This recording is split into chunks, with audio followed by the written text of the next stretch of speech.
everyone, my name is Annette, and you might know me on social media as Nettersplays, and today I'm going to review The Blood of an Englishman.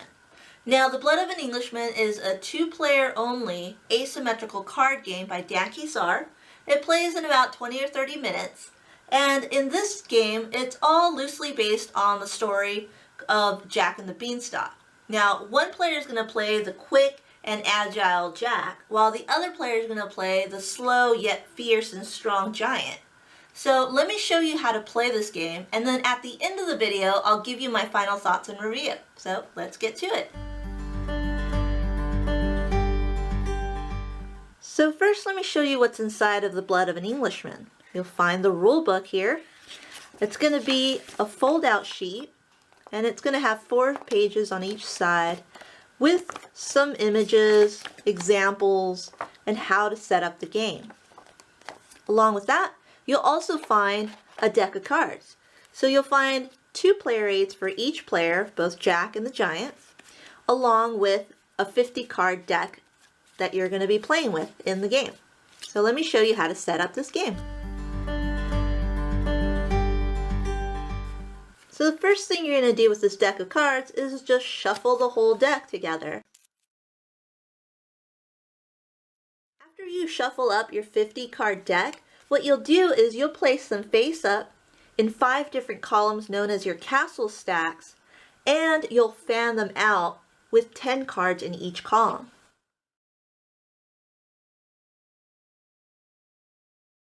Each player is going to get a Jack and a Giant player aid, and this is going to help them kind of figure out what they can do on their turn or what their opponent can do on theirs. The Jack player is first. The first thing they'll do is move any card to any other location in this whole play area. If you're unsure what to do on your turn, a good rule of thumb is to move any one of the fee, fi, fo, fum cards from the beginning or the front of a column to the very back of any other column. After Jack goes first and moves any card, then the Giant goes next. So let me show you what the Giant can do on their turn. So the Giant has one of 3 options they can do. The first option is to move exactly 4 cards from the front of any one of these columns to the front of another. For example, they can move these 4 front cards to the front of a different column. Another move that a Giant can make is to move 2 cards from the front of any columns to the front of another. For example, they can move this card to the front of this one, and say this one to the front of another. Another move that the Giant can make is to discard any Beanstalk card, so they can just take this card and just remove it from the game. Now let me show you what the Jack player can do on their turn. So the Jack player can make 3 different movements per turn. One of the movements they can make is moving a card from the front of any one of these stacks to the front of another stack. Jack can also move a card from the very back of a stack to the very front of a stack. They can also take any front card and move it to their Beanstalk. They can also take any back card and move it to their Beanstalk. But they can never move from front to back. So now let me show you some winning conditions for the Giant. If the Giant ever has fee, fi, fo, fum in a group that's within 1 column, then they win the game. If the Giant ever has fee, fi, fo, fum in the front of 4 different columns, they win the game. If the Giant discards a card proving that Jack can't win, then the Giant wins the game. Now let me show you how Jack wins the game. So Jack is going to acquire these different cards from the game into his Beanstalk. The requirement is that the cards are going to be in ascending order. They don't have to be in order as long as they're ascending. Once he's collected 6 cards in ascending order, he also can collect any one of the 3 treasures: gold, harp, or goose. If he can acquire one of those, then he can start on the next Beanstalk. Once Jack acquires all 3 treasures, then Jack wins the game. So welcome back, and now I'm going to go over my review, my final thoughts of The Blood of an Englishman. And the first thing I'll go over is the artwork and components. So, in The Blood of an Englishman, the first thing you'll notice, of course, is the cover art on the box. What I really enjoy about this cover art is how the title stands out in comparison to the rest of the artwork. Now, it showcases the castle, but it also compares how big the giant is in comparison to Jack, how tiny he is. So it really brings out the story of Jack and the Beanstalk right from the cover, right from the beginning of the game. And it kind of puts you in that theme or in that setting when you're playing the game itself. So another cool thing I really like about the box is the insert too. Now, the game is only 50 cards, and you can easily place the cards in that insert. The only problem I could foresee is that if you are a person that sleeves your cards, then the insert's probably going to be useless. However, you can easily correct that by taking out the insert, and then you could just use the box to put your cards in. But regardless, I really like the fact that it comes with a nice, usable, and reliable insert too. So I also wanted to go over the artwork on the cards themselves and how it's used in the game. And now, one thing I really enjoyed about the card art, or the design of it, is the fact that you can really tell the difference between the Beanstalk cards and also the Giant cards because of the color behind the numbers and the letters. You can also tell the difference between all 3, the Beanstalk, the Giant cards, and the Treasure cards because of the trimming around the borders here. So you can easily distinguish if you're the Jack player, you know that you're looking for these treasure cards along with these number cards, but you also want to beware from the Fee Fi Fo Fum cards. So you can really tell the difference between all 3 different types, and I really like that fact. So the next thing I'm going to talk to you about is the difficulty of learning the game and understanding it, as well as teaching the game. Now, the cool thing about the rule book itself is that it's a fold out, but it's not very long. It's very easy, it's very clear and concise. Also, the thing that it offers are different examples. So it also has a really nice setting and display of the images, what each card means, and a few examples of how the game is played. So that's a really nice benefit of this rulebook, and how short it is too. The reason that it might be short is because of these player aids. So each player is going to get a Jack and a Giant player aid card. Because both players are moving differently, you want to make sure you understand how each player moves. And also, it's going to show you how each player is going to win. So each player has different winning conditions. So these player aids become very useful. And if you're learning the game, you can just easily look at these player aids at any time. And if you're teaching the game, you can just give this to the players and just show them exactly how to play with some examples while they're looking at these cards as well. So it offers a lot of simplicity with just these player aids, and then also the easy rule book that's really short and concise as well.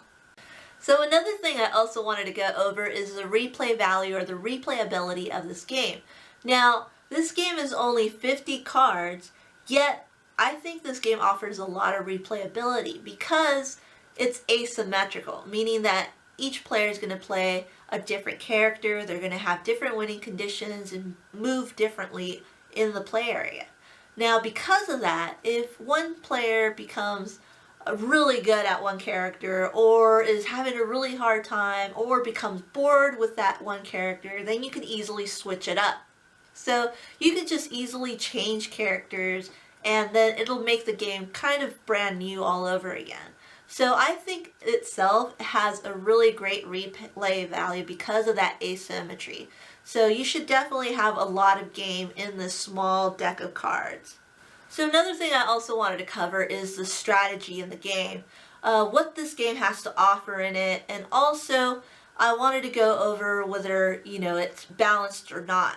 Now, I've played it a lot of times, and I haven't noticed one character winning over another. I think it's all dependent upon who's playing these characters and how familiar they become with those characters. Now, I believe that I found that the giant throughout the game becomes more and more fierce, and it becomes more powerful than Jack. In the beginning, Jack is just really making a lot of moves, acquiring a lot of cards to create his beanstalk and acquiring those treasures. And the giant is kind of just could only move certain cards or take one card at a time. So there's not much that the giant can do at the beginning of the game. But there is a movement throughout the game where cards are getting out of play. So you're taking away these cards, the player is condensing, and now that's when the giant becomes powerful because there's less moves, therefore the giant can make a bigger blow with those few moves that he has. So that's a really cool concept. I like the flow of the game and how it moves in that direction. There's a transitional point between the players of Jack and the giant where it kind of transitions from one player being very powerful in the beginning and then it transitioning over to the other player becoming powerful at the end. So another cool thing about this strategy too is that it's also offered in the rule book itself. So it offers strategy tips for Jack, and it also offers strategy tips for the giant in the book. So if you're new to the game and you kind of don't know what to do, it'll exactly tell you what you should start off with, how the game is going to flow, and what you should expect in this game. So I think it's really cool that a book is actually offering strategy tips, and it's not very common in other games too. Another aspect that I really enjoy in this strategy of the game is not the transitional point between one player being really strong at the beginning versus another player being strong at the end, but also there's a fine balancing act between each player, what they're supposed to do, and how they're supposed to play within the game, whether it's defensively or offensively. Now, what I really enjoy about that part is that every player has a winning condition, and because of that, you're trying to acquire certain cards or certain placement of the cards. And not just that, but you're also trying to block your opponent and move these cards in certain ways. And I just really enjoy that kind of balancing act and that second guessing of what your opposing player is going to play and how you can set yourself up and trying to see if you can outwit your opposing player. So I really enjoy the offensive and defensive balance between the game itself and between players too. So it's really great. It's a lot of fun. You should definitely check it out. So in conclusion, The Blood of an Englishman turned out to be a really fun and enjoyable card game itself. Not only is it a simple two-player card game, but it's also an asymmetrical card game. So not very many of my games themselves have that asymmetry in it. And also, it doesn't feel unbalanced too. So if that's something that you're kind of afraid of with this game, because it's asymmetrical, I haven't really had any issues with it. I've really been enjoying and kind of thinking how my opposing player should move or can move. And so I think there's a lot of play in this game itself. It's a really small deck of cards, so you can easily pack it up and take it anywhere with you. But you are going to need a lot of table space, so just make sure you have a really big area because you're going to fan out those cards everywhere. So besides that, I think that The Blood of an Englishman is a really great and exciting game. You should definitely check it out if you want a two-player, asymmetrical, small little card game that plays in about 20 or 30 minutes. Well, thank you so much for joining me, and I hope you enjoyed the review. As always, you can always follow me as Nettersplays. I'm on Twitter, Facebook, I'm on Instagram. I'm also part of the Meeples Included and the Insta Gamers Network. So if you want to go ahead and make sure you watch any other videos of mine, you can also subscribe down below, and you can feel free to just leave any comments you like. So thank you again, and I'll see you all later. Bye!